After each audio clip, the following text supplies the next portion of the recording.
Hello, everyone. Welcome to class.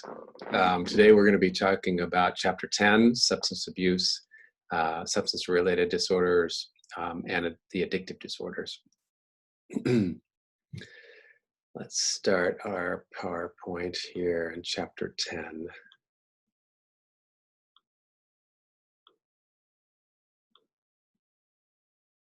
Here we go.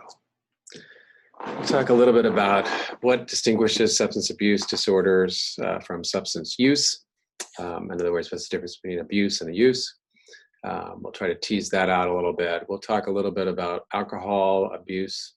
We'll talk about kind of therapeutic uses of marijuana and some recreational uses of marijuana. We'll be talking about central nervous system stimulants such as meth and amphetamines. We'll be talking about some of the all-arounders or the psychedelic drugs, the LSD, mushrooms, the hallucinogens. And we'll be talking about the brain's reward reinforcement pathway and how that has a play in our addictions that we pick up as we live this life.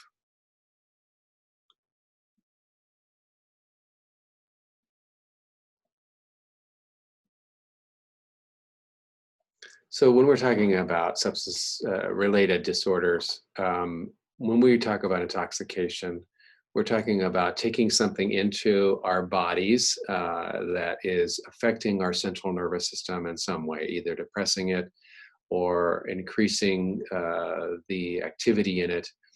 And we can become intoxicated, have feelings of euphoria, and the hallucinogenic aspects. We can see things that aren't there, have hallucinations, and we can hear things that aren't there. We can believe things that aren't true, having delusions. And intoxication is something that happens where we take it into our bodies, and then our bodies, usually through our kidneys and our liver, will take that substance, whatever it is, alcohol or marijuana, and then break it down, as our bodies do, into different sub products, and then it's excreted usually through our urine in some way to get it out of our body. Once that happens, we are no longer intoxicated. We can return to our normal state of awareness and life. There's a couple of different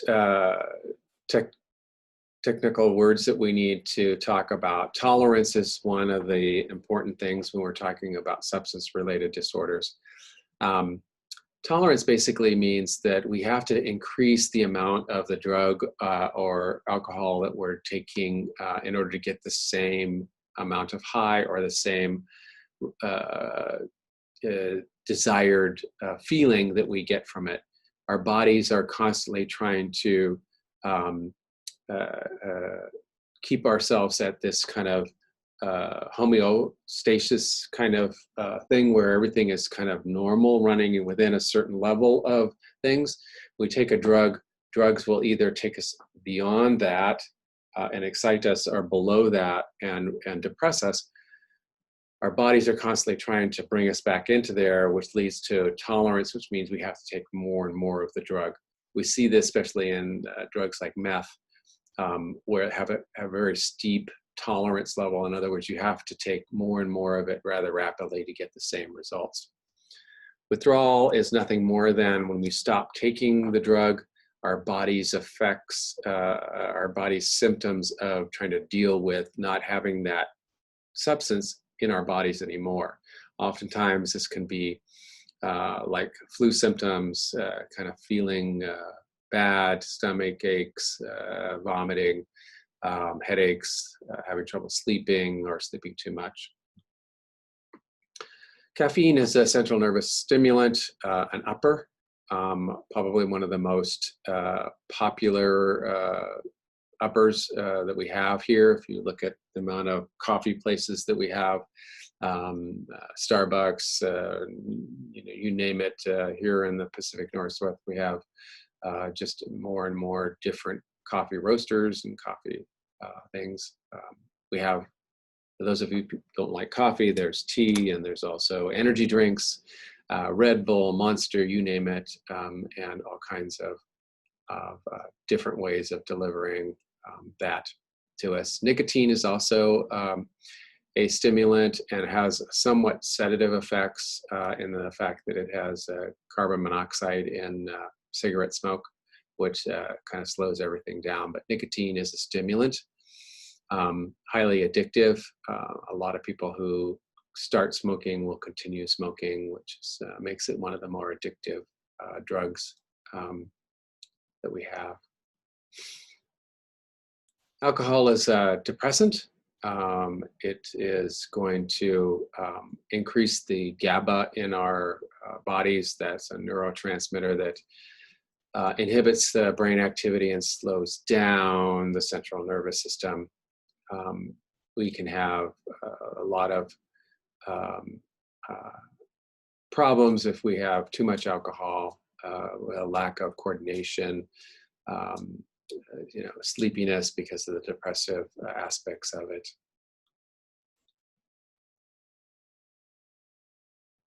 Probably the worst one of the worst side effects of alcohol abuse is cirrhosis of the liver, where the liver is doing the majority of the breaking down of the alcohol that we drink, and we get a disease called cirrhosis, which is actually causing that parts of our liver to be diseased and not function anymore.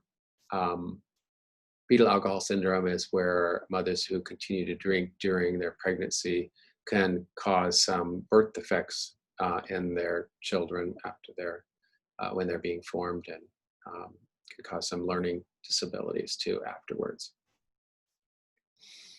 Let's talk a little bit about marijuana. Very popular drug nowadays with recreational legalization and medical legalization. Quite a few of us are using it. So the slide says about 7.5% of the ages 12 and older are current users of marijuana. THC is the active ingredient in most of the marijuana that we see, the different strains that we have here. Marijuana can cause problems with attention, learning skills, some kinds of memory loss. There's also been minor respiratory and cardiovascular problems, mood disorders.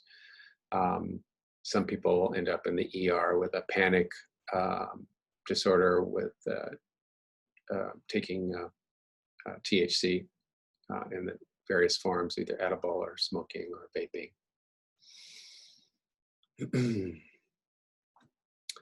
So amphetamines are the stimulants. There's lots of them out there. These crystal meth, they're basically cause the brain and the body to ramp up all systems.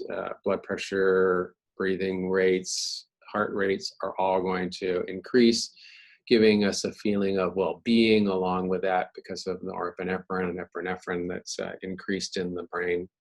Cocaine is a central nervous system stimulant and is causing increases in dopamine, serotonin, and norepinephrine.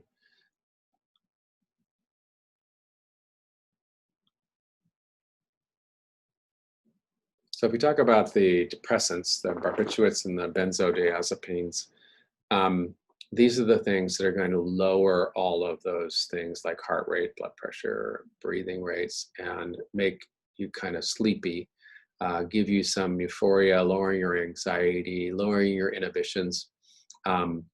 These drugs are oftentimes used to help people sleep and can cause quite a bit of addictive problems because they seem to work really well. Valium, Xanax are two heavily used and abused benzodiazepines for anxiety disorders and and other related disorders.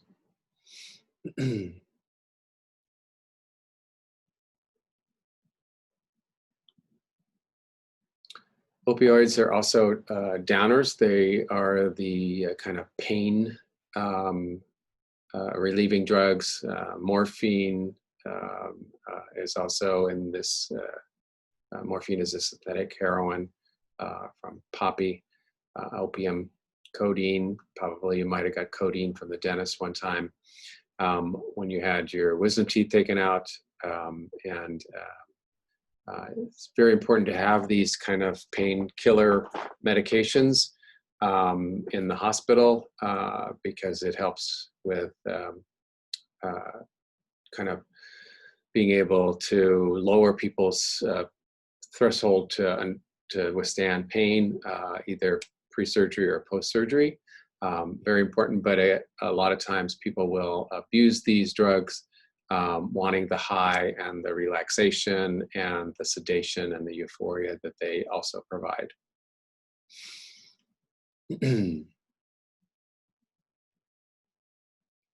We've seen what they call a opiate crisis in the United States in the last 5 years or so, maybe longer, where we've had increased overdoses of people using opioid drugs. Hallucinogens, or some people call these the all-arounder drugs, they produce these altered states of perception, sensation, intense emotions, and kind of feelings of insight. They're often terms trips. They're used like psilocybin and LSD are probably the most two common. Peyote is also in this group. There's quite a bit of resurgence in microdosing of LSD lately for different reasons. Some people have been of notoriety have been promoting microdosing. Inhalants are the use of some kinds of chemicals that, when inhaled, cause changes in our brain that some people can become addicted to or find pleasurable. It causes a rapid sedation, kind of euphoria, disinhibition, and kind of other feelings. Oftentimes, this is used by people who can't afford or not old enough to buy alcohol or other drugs, because if you see from the picture here, some things that you can find around the house can be inhaled. Also, inhalant, I have to say, is a somewhat dangerous occupation, so I don't suggest it.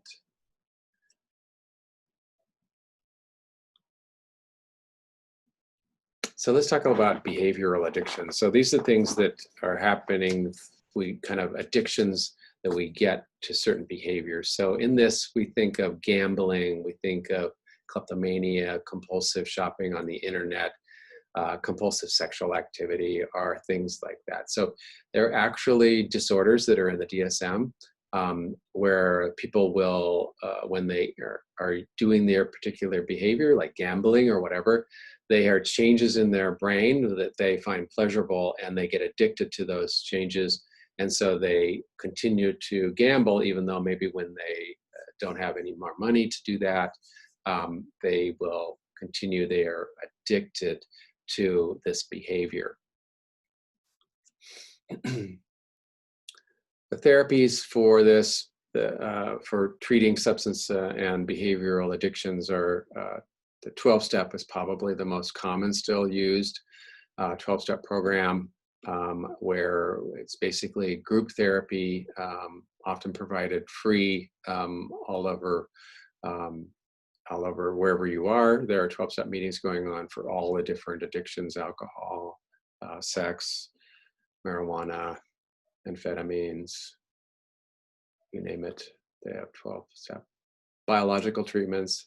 First, we want to detoxify, basically getting the person to withdraw from the drug, stop using the drug before we do any kind of psychological treatment. We can use aversive treatments, basically pairing a substance with something that's uh, um, found very unpleasurable, such as antabuse, which is a pill that you can take. And then if you drink alcohol when you've taken the antabuse pill, you become violently ill. The whole idea is that this will then train you not to drink. Well, we've come to the end of this lecture on our chapter. Again, thank you for joining me, and I will see you next week.